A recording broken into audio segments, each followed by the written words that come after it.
Today, we're going to talk about what it really means to be a woman or a man who refuses to shrink. To me, you guys, this is an art form because you know who you are. You are opinionated. Sometimes you're loud. You're strong. You're sexy. You're spiritual. You're all the things, okay? And it's very triggering for people who are playing it small.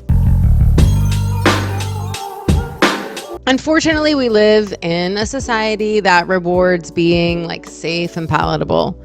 Don't offend anybody. They might try to cancel you.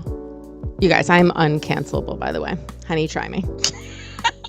Is Rihanna apologizing for being a lot? I didn't think so. So today I want to dive into actually what's stopping you from not being too much for the sake of just being a lot. You guys, we're multifaceted. We've been conditioned to stay in a box, to like fit into a neat and tidy little space that, again, won't offend anybody, won't make anybody else feel uncomfortable. It's like, God forbid that your bigness makes someone else feel insecure. That's their stuff. So let's dive in. So when you are self-possessed and you literally bring your whole self to the forefront or online, I'm really shouting out here creatives, people who create for a living, because you guys, we all know if you're spiritual and you're creative, then it's pretty likely that you have a set of standards and like ethics. You want to do things in a kind way. You want to do things with integrity. But at the same time, it's really easy to fall into masking. For example, I'm so polite, I'm just love and light. Like, I'm so sweet. Or getting into the like highly intellectual achiever category. And you can be all of these things. You can be love and light. You can be intellectual. You can be a high achiever. But when you try to box yourself in and then you're limiting yourself and you're refusing to bring the other parts of you online that are actually like an integral part of your personality, it dilutes your essence. It makes you invisible, actually. And it also attracts the wrong people, okay? And this as a creative gets extremely frustrating over time, and it starts to cost you a lot. It's gonna cost you your vitality, your joy, your time, your money, and it's gonna cost you the devotion and the excitement that you used to have that fueled you to do this in the first place. Ask me how I know. I want to get into the 6 faces of hiding. Like, these are the top ways that I've seen spiritual creatives, bold ones who want to be actually more of themselves, but they're like choking it off. I'm sure you're going to recognize yourself in one, if not all of these. All right. So number 1, you say you want to be seen. I hear it all the time. I want to be fully seen. I want to be able to totally be myself. I want people to appreciate me for me. Okay? But what you really mean is, I want to control how people see me and perceive me. And so you're terrified of how other people are going to perceive you, actually.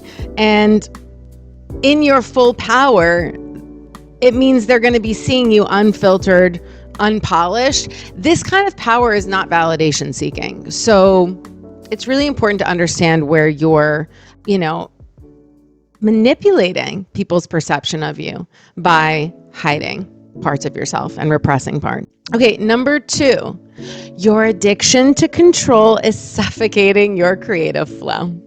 All right.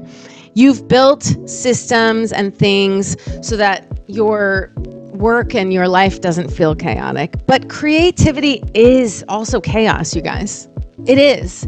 It's so magical and mysterious. There are so many times where I get an idea for something and I'm like, where the fuck did that come from? Like, it comes, I swear to God, from the divine. It drops through you. You're just a channel. So when you overly structure things and you try to control it so much that you've literally closed off your vessel. Imagine you're like a cylinder and you're here like receiving energy, universal energy, intuitive energy, whatever the case may be. And then you literally put a lid on it. How the fuck are you going to receive your inspiration? So, the systems are helpful, but I know that this is the type of person you'd rather spend 50 hours polishing your logo, changing your brand fonts. Ooh, I need new colors, instead of risking rejection. All right, number 3. This is major. You're scared of what letting go of your nice, safe identity will cost you. You guys, this is where you have to put your whole ass into it. You've got to put skin in the game. This is what you're avoiding. So you built something around an old version of yourself, which at the time, I'm sure it did feel authentic or it felt right. You know, maybe it's Little Miss Polite, Love and Light. Maybe it is that intellectual high achiever I mentioned. But you're secretly shitting yourself about burning it all down because you're like, does this mean I'm going to lose all my credibility, all of my stability, all my income, my sense of belonging? This is primal. This is like we're built to fit into a tribe, into a community. And so when we do things that risk us getting exiled, it literally triggers this primal fear of abandonment. Like we're going to die. That's what it feels like. But you're not going to die, I promise. Number 4, you know your next evolution will trigger people and you're afraid of being too much. That's this whole episode. You're scared to outgrow your audience. You're scared to lose approval. You're scared of fully embodying that edge that you secretly envy in other people. This is what most people come to me saying. They're like, man, most of them hire me because they're like, man, I want to express myself like that. But again, what's it going to cost me?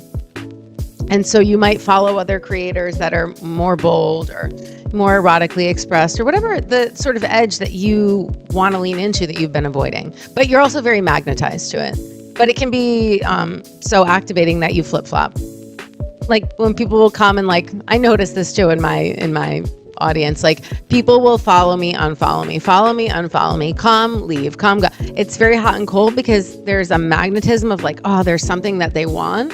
But then there's this other side of it where it's like, it really hits at like a raw point. And then it's like, I don't want to look at this anymore. It's too triggering. But that's fine. Like, actually, you should get curious when that's happening. And the times that happened for me with other women, I hired them. Almost every single one. There weren't that many. But like the ones that I felt really inspired by in the past when I was hiding and also really activated by, I knew there was something in there for me. And so I hired every single one of them. And I'm so glad that I did. It actually helped so much. And they were cool.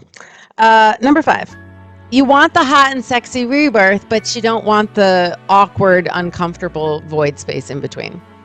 There's no avoiding it, you guys. The only way out is through the void. You haven't learned how to tolerate the discomfort and the high sensations that come up in the unknown. And so it's inevitable that after an identity death, you're going to go through a void before that rebirth happens. The void is where all the magic is going to happen, you guys, but you're avoiding it. Period. There's not much else to say there. The magic happens in the unknown. The magic happens when you let go of your grip on how you think it should be and the timing you think it should be and the way it needs to look and the way it needs to unfold. It's literally when you're lying there, like my ideas come, I know when I'm doing this, even now, because when I start to feel frustrated that I'm not getting an idea or I'm not inspired, unless I go and take a break, it literally makes it 100,000 times worse. Nothing good comes out. I don't write good copy or come up with good visuals when I'm forcing it. It's literally when I'm like, fuck it. I detach. I go out for a walk. I do something fun. I go do something pleasurable. Like whatever the case may be, it's not work related. I get the hell away from the laptop and I'm like, go live your life. Go dilly-dally. Get inspired by something. And always in that in between, that's where the magic arises. That's where the ideas start to drop in. It'll just come, you guys. It'll just come in naturally. But again, there is no way out but through the void.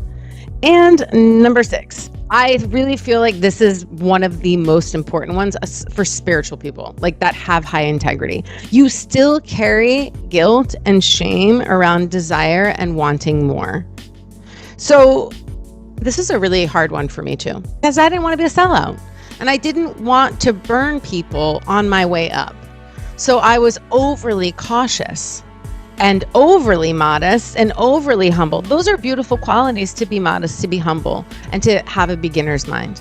But it starts to affect you negatively when you're literally like blocking your magic from coming online because you're so afraid that someone's going to say something shitty about you. So, you want to be abundant and prosperous. You want to be radiant. You want to be bolder. You want to be opinionated. Maybe you want to be a thought leader. Here's the catch, and this is where the Buddhist, philosophy comes in, and for me, this helped me traverse this point. You don't want to chase things like money or, accolades or achievements with the wrong view. You need correct spiritual view. So in our lineage of Buddhism, it's like karma and emptiness. So you need to understand that the pleasure that you're seeking in the material stuff, for example, is not actually coming from the money that you get. It's not coming from the followers. It's not coming from the recognition. If it were, then every single person in the entire universe that had those things would be happy. And we know that it's temporary, that not everyone is happy that has that. Those things are empty of a self-existent nature. It's not coming from that side only. It's coming from you, your mind, a projection of your karma, okay? Being forced upon you by your karma, actually.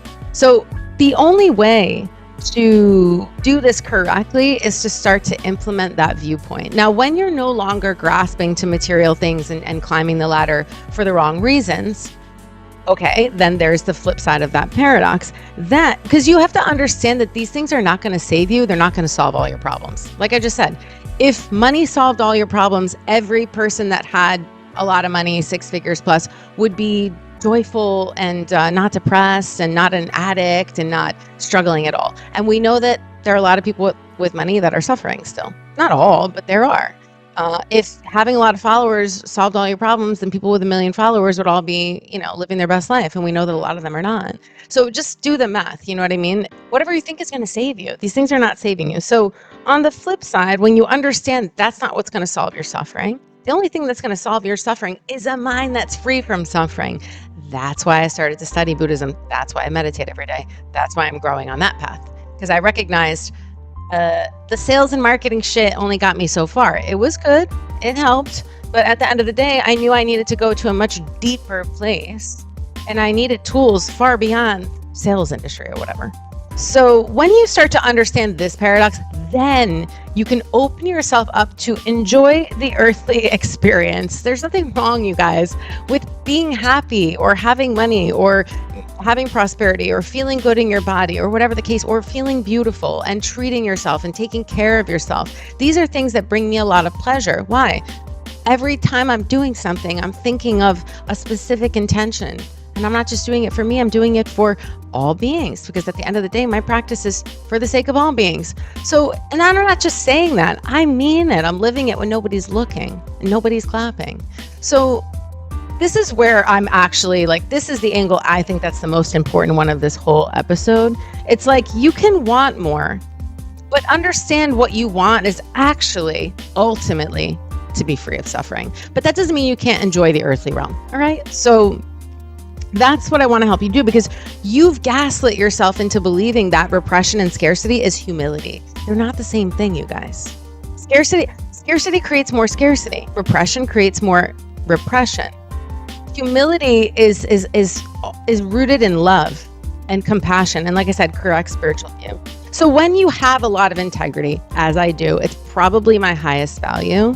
You are going to be petrified as a spiritual person to be called superficial, self-absorbed, materialistic, or unrelatable. If you're actually shining and taking full ownership of your big dreams without apologizing for it.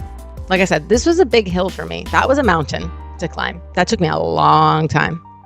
And only, as of late, maybe the last 2 years, I really started to be like, all right, it's okay to be big. It's okay to prosper. It's okay to be joyful. It's okay to be fabulous. It's okay to be beautiful. It's okay to be whatever it is that you want to be. You get to be all of it.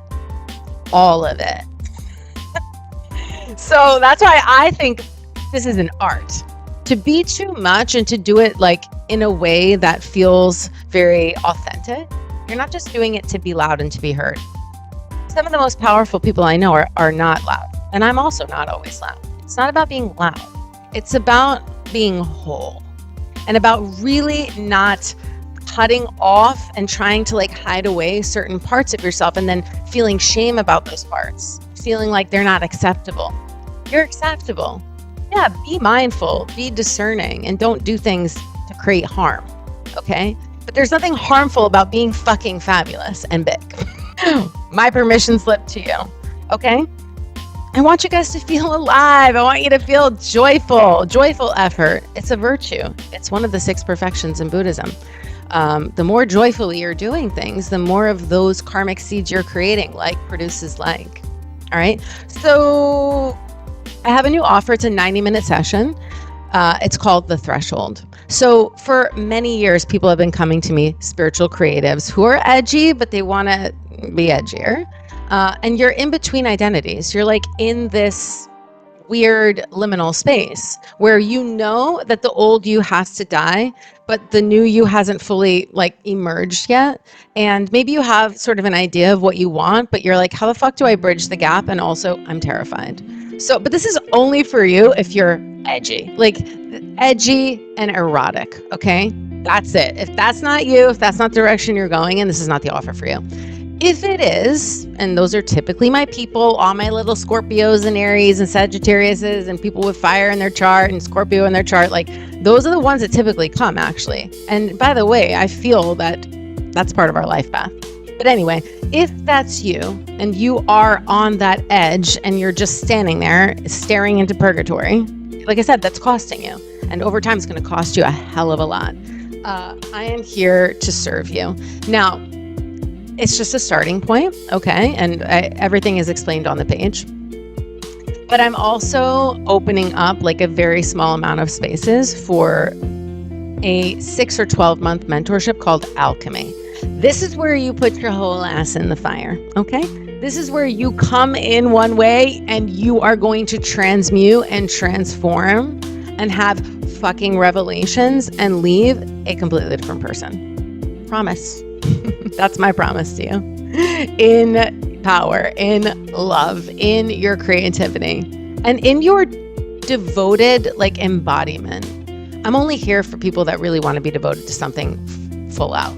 That's it. There's no more playing it safe. So that's what I've got for you guys this week. I love you all. I truly hope that this helped. I would love to connect with you. The Threshold offer, the 90-minute session, is by application. And I'll get right back to you. Fill out the app, send it in. I'll get back to you within 48 hours. And then if it's a good fit, then I'll send you the link. All right. Other than that, love you all and see you next week.